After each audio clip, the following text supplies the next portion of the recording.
ছাড়েন কেন?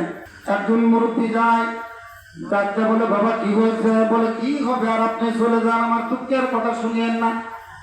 বলে কেন শুনবো না? তাড়াতাড়ি করে বলে কি হয়েছে তোমার? বলে মুরব্বী কি বলবো, একা করতে করতে 6টা 7টা কন্যা সন্তান হয়েছে।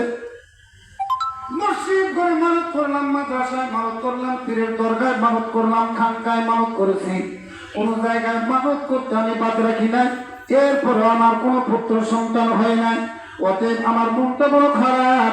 ওই মুরব্বী ডাক্তার বলতেছে বাবা চিন্তা করিও না, সব জায়গায় যেহেতু মানত করা দেখাইছ, সব জায়গায় মানত করা যেহেতু তুমি সুযোগ, এইবারে আমি তোমাকে একটা পরামর্শ দেই, পরামর্শ অনুসারে কাজ করো।